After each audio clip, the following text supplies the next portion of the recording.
요즘 달러 환율 정말로 미쳤다는 말로밖에는 표현이 안 되죠. 1달러에 1,300원이 넘을 때도 놀라웠는데 이젠 장중 1,400원을 넘나들면서 2008년 글로벌 금융위기 이후 13년 만에 최고 환율을 찍고 있습니다. 달러 값이 치솟으면서 고민도 많으시죠. 달러를 갖고 계신 분들이라면 어떻게 하면 좀 더 많이 받고 팔 수 있을지, 달러가 지금 필요하신 분들이라면 어떻게 하면 조금이라도 더 싸게 살 수 있을지 고민하실 겁니다. 제가 사실 지금 달러 관련 콘텐츠를 하는 게 맞을지 고민을 정말로 많이 했습니다. 아무래도 달러 투자에 대해서 관심은 높아지는 시기긴 한데 지금같이 환율이 높을 때 달러 투자를 시작하시는 게 과연 맞는지 저조차도 굉장히 회의적이었기 때문입니다. 그래도 여행이나 혹은 출장 경비 혹은 미국 주식 투자 등을 위해서 달러가 필요하신 분들이 분명히 있으실 겁니다. 그리고 그동안 달러 투자를 꾸준히 해오셔서 이제 수익 실현을 하시고 싶으신 분들도 있으시겠죠. 그래서 오늘은 먼저 달러를 갖고 계신 분들이 조금이라도 환차손을 줄여서 팔 수 있는 방법 먼저 소개해 드리고요. 그 다음에 달러가 필요하신 분들이 조금이라도 환전 수수료 덜 낼 수 있는 방법 한번 소개해 드리려고 합니다. 달러 투자로 환차익을 얻기 위해서는 먼저 반드시 환전 수수료가 붙는 구조에 대해서 잘 아실 필요가 있습니다. 제가 예전에 이 환전 수수료 관련 영상으로 소개를 드렸는데 잊어버리셨을 것 같아서 다시 간략하게만 한번 살펴볼게요. 요즘 매일 기사에서 흔히 접할 수 있는 게 원달러 환율이 얼마를 돌파했다, 혹은 얼마 오른 얼마로 시작했다, 혹은 장중에 1,400원을 돌파했다 같은 말들이죠. 이때 기사에서 말하는 환율은 매매 기준율입니다. 우리가 네이버에 달러 환율 이렇게 쳐서 나오는 1달러당 원화로 얼마인지 나오는 이 가격, 이게 바로 매매 기준율인데요. 말 그대로 기준이 되는 환율입니다. 그런데 막상 달러를 사거나 팔 때는 다른 환율이 적용되죠. 실제로 기사에서 환율이 좀 떨어져서 1,380원대라고 하는데 막상 사려고 하면 적용되는 환율은 이미 1,400원이 훌쩍 넘어 있죠. 이런 환율 간 차이는 네이버에서도 쉽게 찾아보실 수 있습니다. 달러 환율을 쳐서 나오는 창에서 매매 기준율 대신 다른 환율을 보실 수가 있는데요. 현찰 살 때 환율이 있고 현찰 팔 때 환율이 있고 여러 종류가 있죠. 이때 현찰 살 때 환율은 대략 2-30원 가량이 매매 기준율보다 더 비싸고 현찰 팔 때 환율은 대략 2-30원이 더 쌉니다. 그러니까 살 때 환율과 팔 때 환율 간 차이가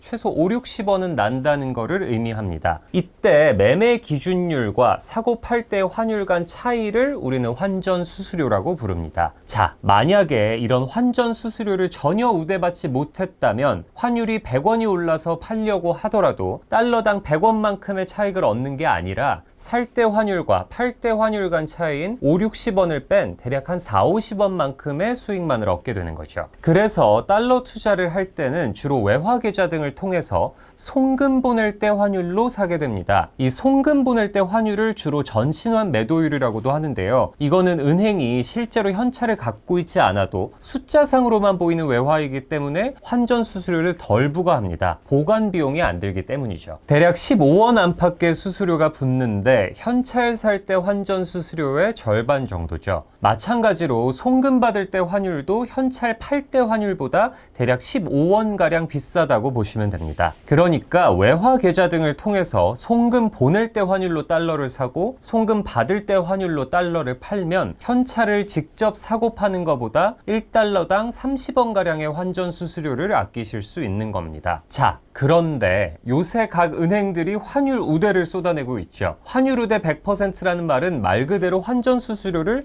전혀 적용하지 않는다. 즉 매매 기준율로 환전을 해주겠다는 것을 의미합니다. 환율 우대 90%라는 말은 현찰 살 때 기준으로 붙는 수수료의 10%만 받겠다는 것을 의미합니다. 아까 현찰 살 때 환율이 매매 기준율보다 대략 30원 정도, 송금 보낼 때 환율이 매매 기준율보다 대략 15원가량 더 붙는다고 말씀드렸죠. 이걸 다시 말하면 송금 보낼 때 환율은 현찰 살 때 환율로 50% 환율 우대를 받은 거랑 거의 같다는 거를 의미합니다.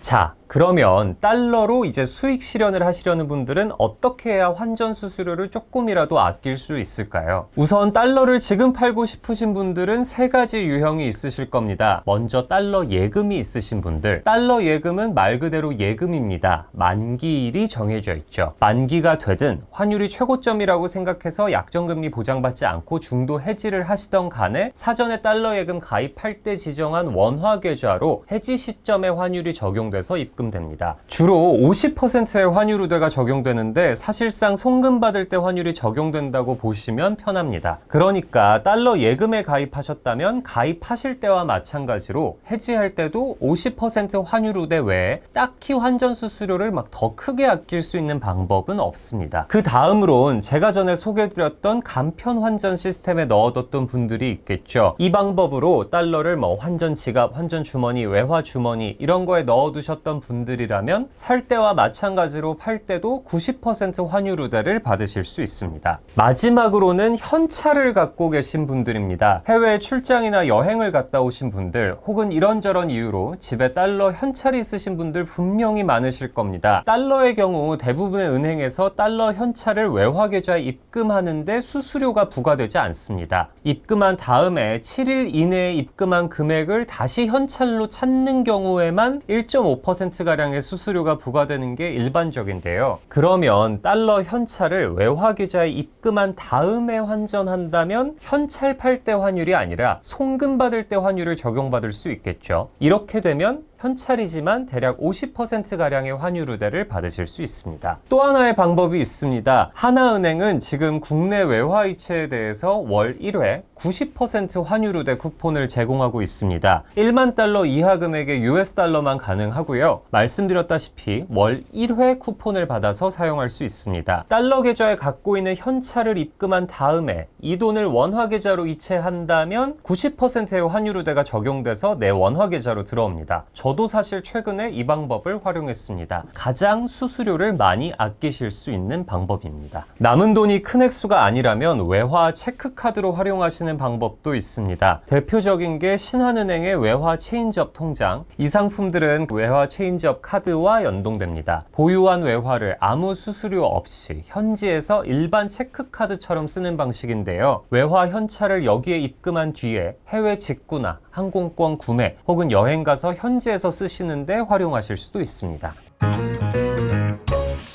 환율이 크게 오르긴 했지만 지금 당장 달러가 필요하신 분들이라면 아까 말씀드렸던 각 은행의 간편 환전 서비스를 이용하시면 좋습니다. 국민은행은 외화머니 박스, 신한은행은 쏠편한 환전, 하나은행은 환전 지갑, 우리은행은 환전 주머니 등의 이름으로 운영하고 있습니다. 이 서비스들은 외화 계좌와 현찰 환전의 편리함을 동시에 담고 있는데요. 모바일상으로 쉽게 할 수 있어서 편리한데 US 달러의 경우 90%의 환율 우대까지 제공하고요. 환율이 낮을 때 사놨다가 현찰이 필요할 때 공항이나 영업점에서 현찰로 수령하실 수도 있습니다. 이렇게 산 달러를 같은 은행 외화 예금이나 외화 계좌로 보내기도 편리합니다. 외화 계좌에 넣으면 여기서 증권사 외화 가상 계좌로 바로 보내기도 편리하죠. 환차익만을 노린다면 주식 거래처럼 외화를 사고 팔 수 있는 FX 마켓 시스템을 이용하시는 것도 방법입니다. 저는 개인적으로 하나은행 서비스가